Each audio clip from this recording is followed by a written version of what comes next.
Yarbo has recently made the choice to cannibalize their own sales by introducing a brand new Lawn Mower Pro and still selling the old lawn mower. The new model, of course, costs an extra $1,000. That raises a question for new buyers to say, is the Pro Mower actually worth the extra $1,000? But it raises a question for existing owners too to say, is it worth the upgrade? Those are the two questions that I'm going to answer in this video coming up.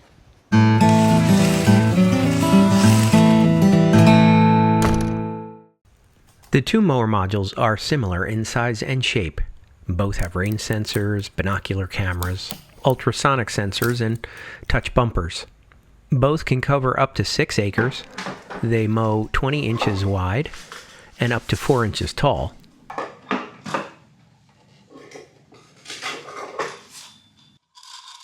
But the Pro can mow down to 0.8 inches versus 1.2 inches with the original mower.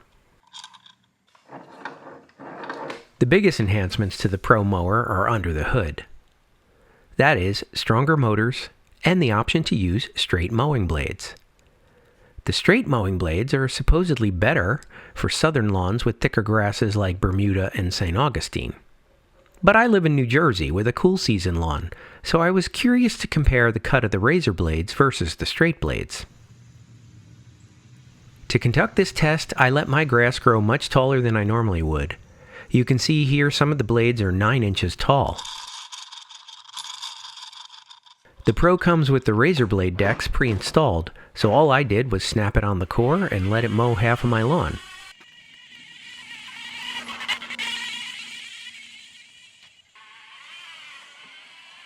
Then I brought it back to the garage to change the blades. The problem with razor blades on mowers is that they're designed to pivot around the screws. But grass inevitably gets caught under the blades and they no longer pivot, so they can get easily knocked out of the way and stop cutting.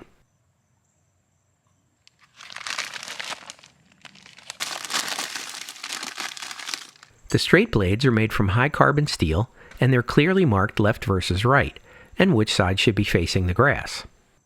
You can remove the razor discs with the Allen wrench included with the Yarbo core, but I find it much easier to use a drill with the appropriate bit. Just be sure to use a gloved hand or pliers to hold the disc because those blades are very sharp.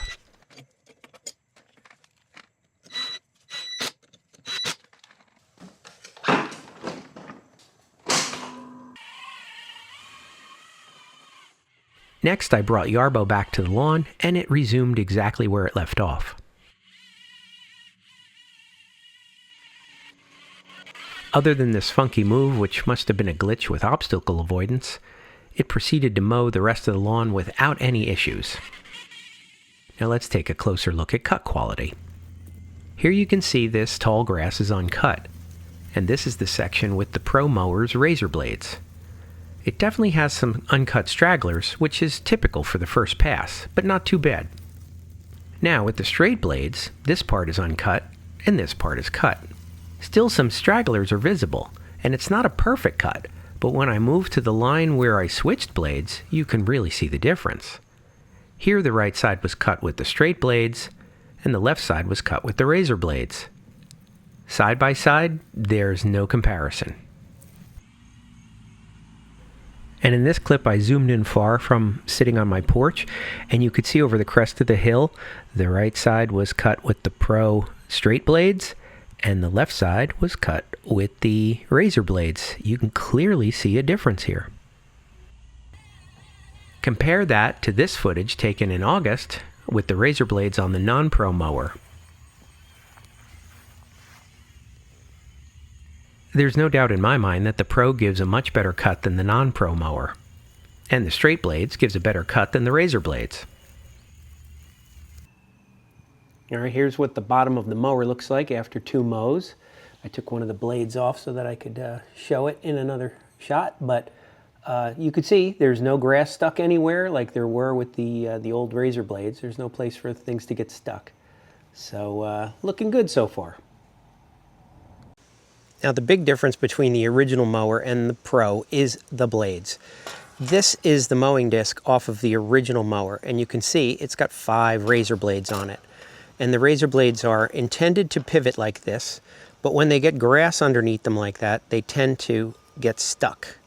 And when they get stuck, sometimes they get knocked to the side and they're not cutting.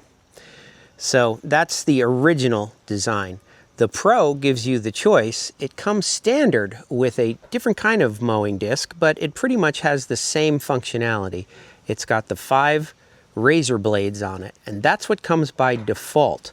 But the big news about the Pro mower is these blades. These are known as the fixed blades. These are steel blades that can be sharpened. They've got a sharp edge on them like a regular mower blade.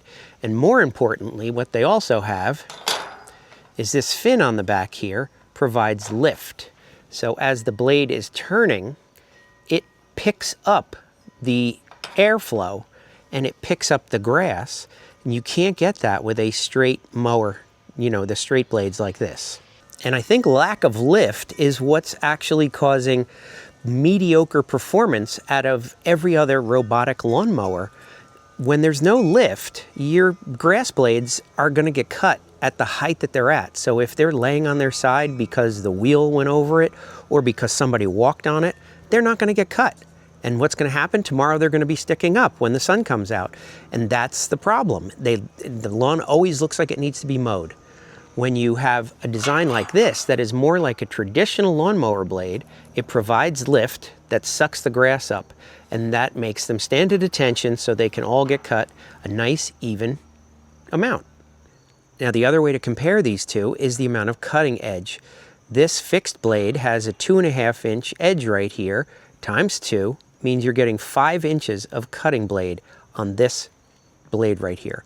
Whereas this disc has 5 blades, but they're razor blades that only stick out about 1/2 inch. 5 times 1/2 inch is only 2.5 inches of cutting width. So what's that going to do for you? This is going to dull faster. In addition, these have to be replaced, whereas these blades can actually be replaced or sharpened if you've got tools and the know-how to do that. So steel blades, just like any mower blades, can be sharpened. Now, if the Pro includes both of these options, and we know that lift is better than no lift, why would they install these by default? Well, I can't answer that, because I know as soon as I got it, the first thing I did after testing it with these, I put the fixed blades on to get a comparison. And I was actually very happy with the cut from the fixed blades. So, when would I use these? I would just save these, use those in case this ever hits a rock or a root or something and gets bent. Then I would pop these on while I'm waiting for new blades to come. But other than that, I don't know why you would even bother with these when you've got the fixed blades. Now, although these blades have 5 inches of cutting edge, and this one only has 2.5, the big difference is that you can swap these back and forth because it's got cutting edges on both sides of the blades. So if you take the disc off and you swap the top one with the bottom one, or I should say the right with the left, you're basically getting double duty out of these blades. But bottom line is, you're still going to get a better cut quality with the fixed blades than you do with the razor blades. All right, it's opinion time, and this is just my opinion. But if you're considering the purchase of a Yarbo, is it worth it to pay the extra $1,000 for the Pro mower? My opinion is yes, and here's my justification. Because I think if you're willing to even entertain the purchase of a Yarbo, that means that your time is more important to you and more valuable to you than money. So why not get the best cut quality you can? The Pro gives a better cut quality than the regular mower. That's hands down. So why wouldn't you go for the best?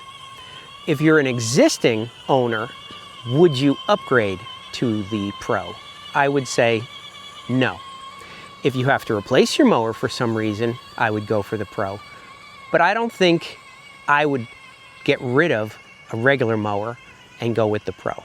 That's my opinion. You may disagree, and I'd like to hear from you. Leave me a comment down below and let me know your thoughts. And if you like this video, please give it a thumbs up, and I will see you in the next one.